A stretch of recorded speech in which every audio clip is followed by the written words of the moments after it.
Paz seja contigo, seja bem-vindo. Estamos aqui mais uma vez para a nossa Escola Bíblica Online para continuarmos o nosso estudo sobre o livro de Tiago. Hoje nós vamos ter a nossa aula de número 17 e todas as aulas anteriores elas estão postadas no meu canal de YouTube. Se você quer assistir o estudo completo do livro de Tiago, basta você acessar o meu canal de YouTube. Procure lá por Wagner de Oliveira com W. Aí você aproveita e se inscreve no canal, ativa o sininho para receber notificação quando tiver postagem nova e aproveite também e dá o seu joinha lá, tá bom? Bom, vamos orar e vamos iniciar a nossa aula de hoje. Pai amado e querido, queremos pedir a sua bênção sobre a nossa aula, o nosso estudo de hoje, que o Senhor, através do teu Espírito Santo, venha nos dar a direção para que nós possamos juntos aprender e crescermos também no conhecimento da verdade. Fala conosco e nos dá unção para aprendermos em nome de Jesus. Amém e amém, Senhor Jesus. Louvado seja o nome do nosso Deus. Muito bem, então, nós estamos entrando hoje no capítulo 3, no estudo do capítulo 3 do livro de Tiago, da Epístola de Tiago. Tiago, capítulo 3, versículo 1, diz assim: Meus irmãos, muitos de vós não sejam mestres, sabendo que receberemos mais duro juízo. Em uma outra tradução diz assim, não queiram muito de vós ser mestres, porque recebereis mais duro juízo. Nós iniciaremos o estudo do capítulo 3, dando uma atenção especial ao versículo 1. Como já estudamos na introdução à Epístola de Tiago, é a nossa aula 3 que está lá no canal, Tiago capítulo 1, versículo 1 nos revela que Tiago escreveu sua epístola a judeus convertidos das 12 tribos que estavam dispersas. Então a carta de Tiago ela é dirigida a judeus, mas a judeus convertidos. Parece que esses irmãos estavam tendo um pouquinho de dificuldade para separar a doutrina, as tradições e os costumes da antiga aliança da nova vida em Cristo Jesus. Por alguma razão, parece que muitos irmãos judeus convertidos eram propensos, eram inclinados a se estabelecerem como mestres, como professores, como pessoas aptas a ensinar. Sabe aquela falsa ideia, aquela falsa crença discutida em Tiago capítulo 2, do versículo 14 até o versículo 16, que a gente estudou em duas aulas passadas, de que a fé era só um conceito, uma ideia, apenas uma crença meramente intelectual nas verdades do cristianismo. Então, aquela ideia pode ter levado muitos a se constituírem mestres. Só corrigindo, nós estudamos este assunto na aula anterior.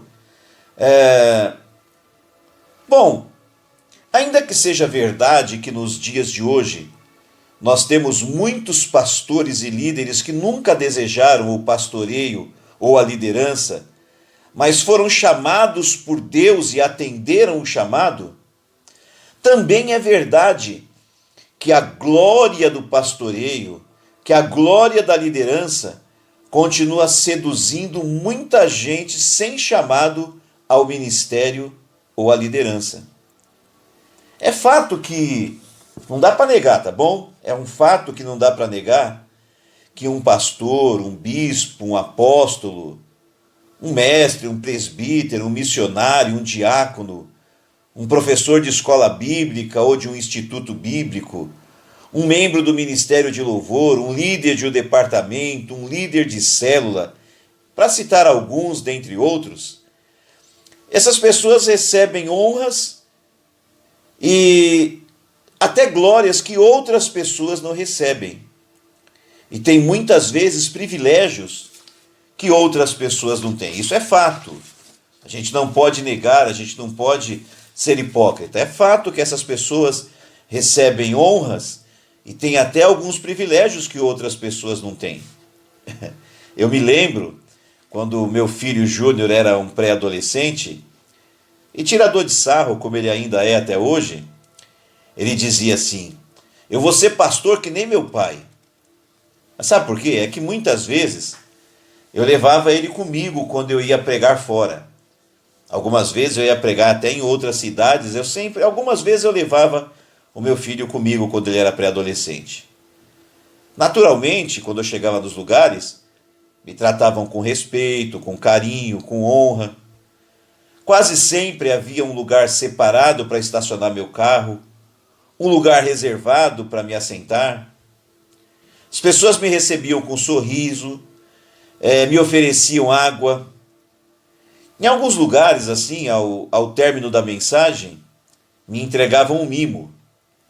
Muitas vezes também após o culto, ou então após o evento que eu estava pregando, me levavam para comer numa sala VIP ou então num restaurante, e o Júnior sempre estava comigo. E algumas vezes até me abençoavam com alguma oferta. Então era por tudo isso, e algumas outras coisas a mais, que ele brincava dizendo que ia ser pastor igual ao pai.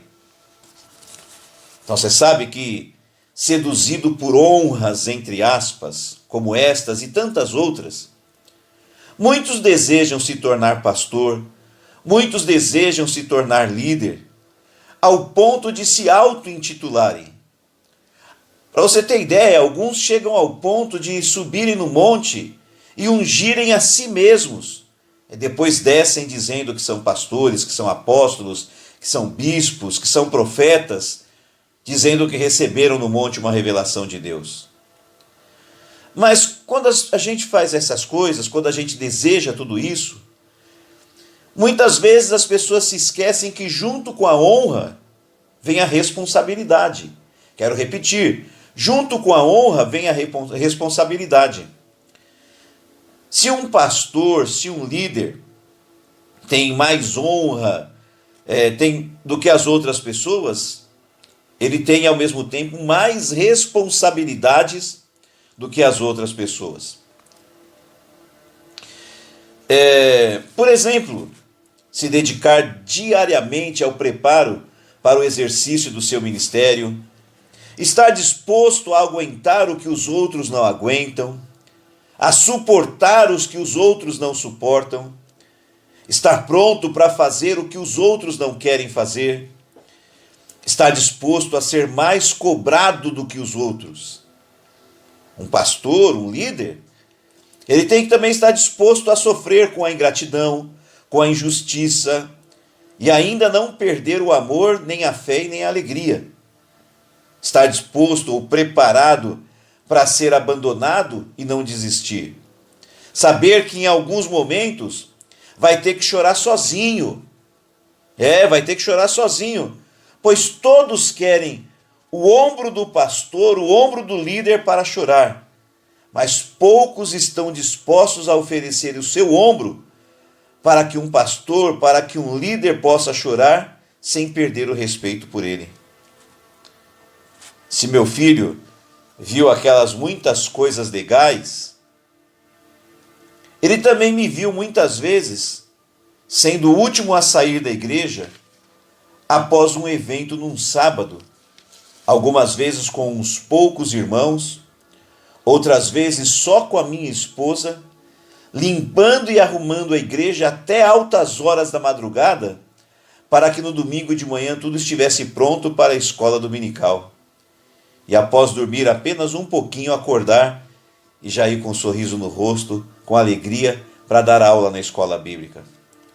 Ele já me viu pregar doente, com dores fortes, com fortes dores nos rins, com crise de cólica renal.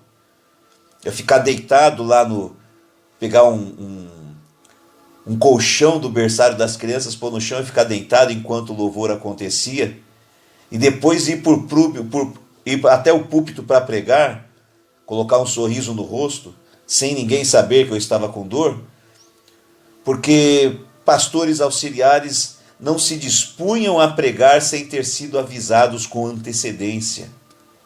Já me viu triste nos bastidores, porque pessoas se comprometeram em me ajudar a fazer um determinado trabalho, um determinado evento, e não apareceram, e eu fui e fiz sozinho. Eu fiz com algumas poucas pessoas, mas fiz assim mesmo. Mas ele já me viu triste no bastidor, quando pessoas se comprometeram comigo, prometeram em me ajudar e me deixaram na mão e não apareceram. Quantas vezes ele não viu pessoas me acusarem injustamente? Entenda uma coisa: quanto maior a posição, maior a honra, fato.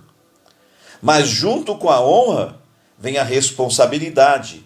Junto com a honra vem a cobrança. Veja novamente o que Tiago escreveu em Tiago capítulo 1, versículo 1. Ele escreveu assim: meus irmãos, muitos de vós não sejam mestres, ou não queiram muitos de vós ser mestres, sabendo que receberão mais duro juízo. O mestre, o líder, o pastor, será mais exigido.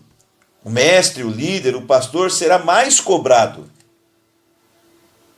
Alguém poderia dizer assim: ah, mas todo mundo faz. Mas o mestre, o pastor, o líder, não é todo mundo. Todo mundo pode. Mas o mestre, o pastor, o líder, não é todo mundo.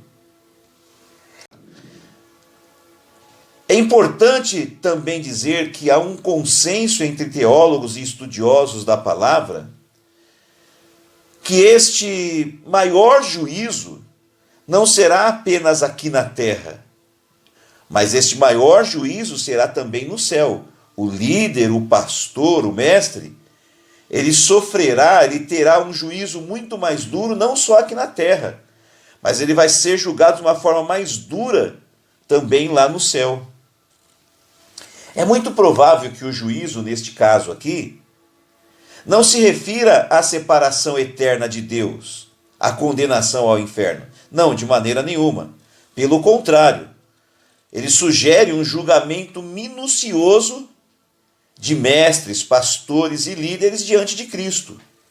Os mestres, os pastores, os líderes, estarão diante do tribunal de Cristo e serão julgados com maior rigor do que os outros que são liderados.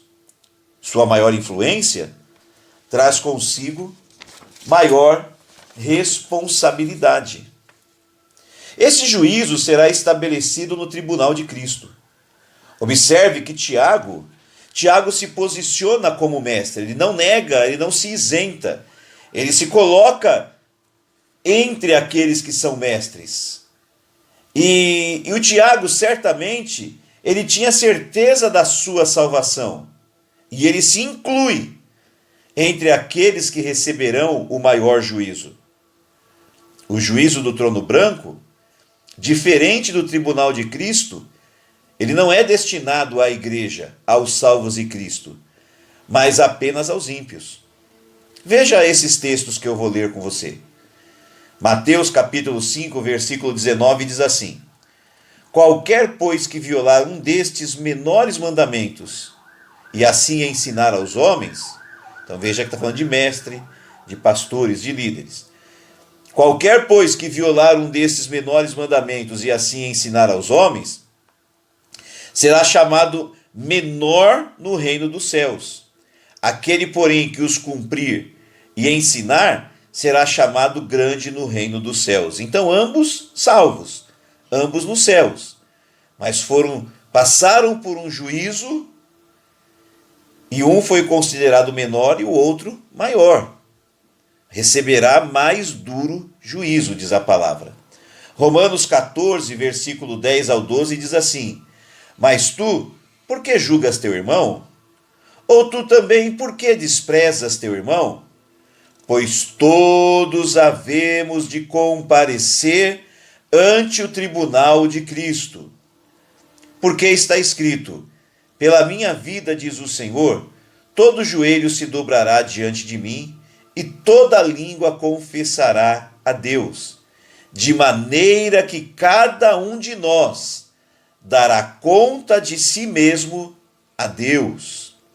2 Coríntios, capítulo 5, versículo 10 diz assim: porque todos devemos comparecer ante o tribunal de Cristo, para que cada um receba segundo o que tiver feito, por meio do corpo, ou bem ou mal.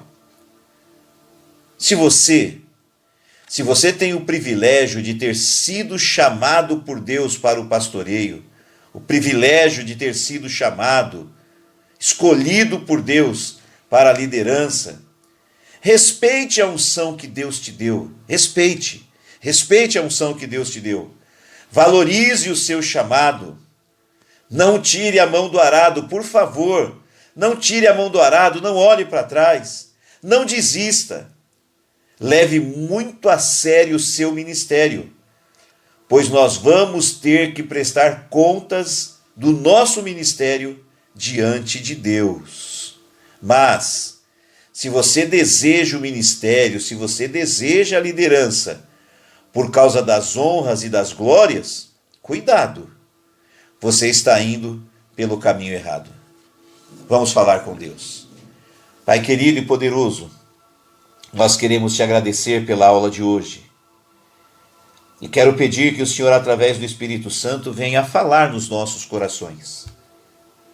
E que tudo que nós ouvimos e aprendemos hoje possa de alguma forma impactar nossos corações e produzir mudança nas nossas vidas. Te agradecemos por esta aula de hoje, em nome do Senhor Jesus. Amém e amém. Que Deus te abençoe e até a nossa próxima aula na Escola Bíblica Online. Deus te abençoe.